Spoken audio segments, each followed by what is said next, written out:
So ito po yung patatas natin. Ayan o. Yan yung itatanim natin na patatas. Mayroon tayong yellow. At saka mayroon ding ito red. So ito yung itatanim natin.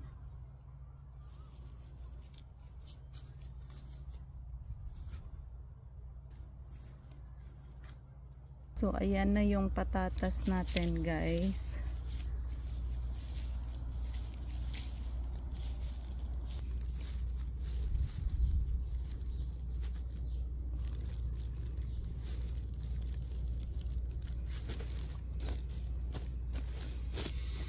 So ayan lang.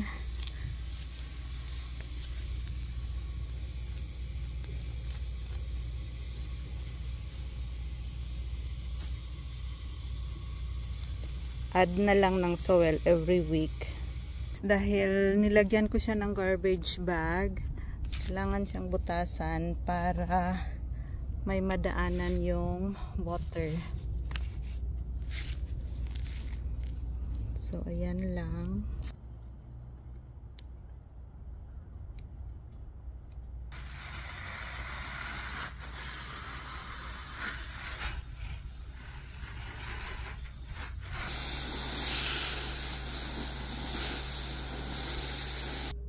So ayan, kung makikita nyo, half lang muna yung soil niya. Kapag may nag-sprout na dyan, i-add na naman ng soil hanggang sa mapuno na talaga siya. At kapag napuno na, dilig na lang din. Ito na yung patatas natin. Ayan na, guys, malalaki na sila. So mag-add na ako ng lupa dyan.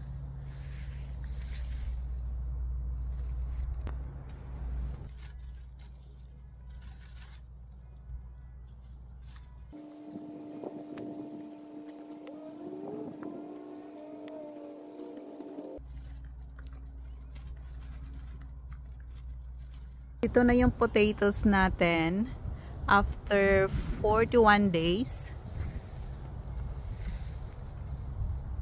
Ang lalago na nila. Guys, after 55 days. Laki na. Ang lalago. 3 rows to dapat dito, pero kinuha ko na yung 1 row. Kasi siksikan na sila. So 2 rows na lang yung naiwan dito. Ayan, guys. Yan na sila after 83 days. Malalaki na yan. So malapit na siya ma-harvest, guys. Siguro mga 2 weeks na lang. So guys,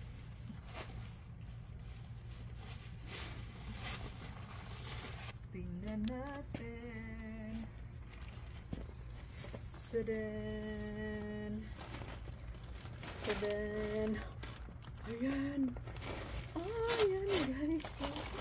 Oh my God, ang dami. Ang dami, guys. Yan, oh. Oh.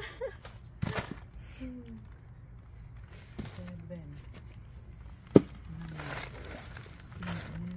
Pang third.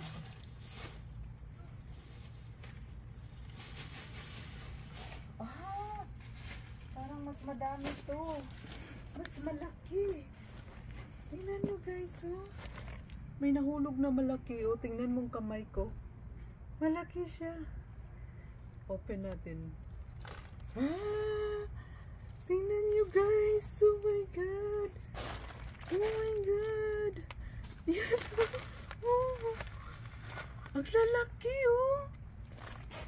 Ah, malalaki to. Tingnan mo, guys. Ang laki niya. Tingnan mo ang kamay ko. Ah, yan, oh. Dami din.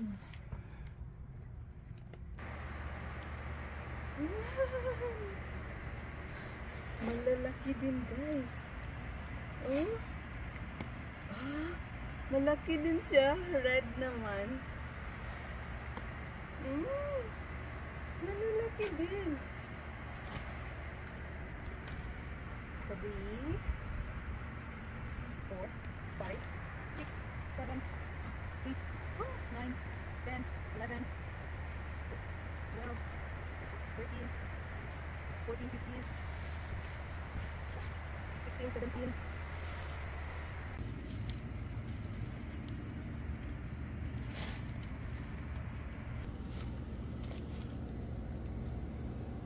Yan lang muna.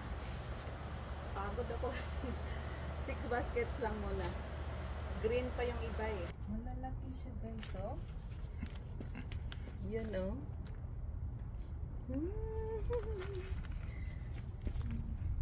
Malalaki siya. Oh, ang dami din.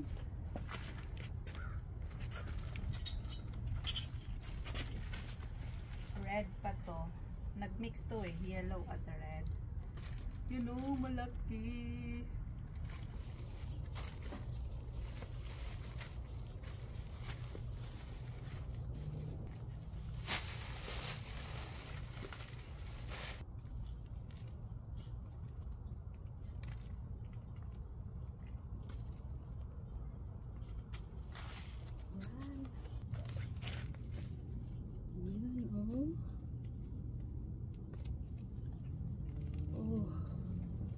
Malaki to. Oh, tingnan niyo guys, oh.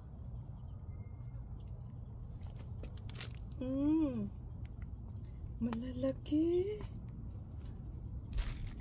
Mostly red pala dito. Dami din.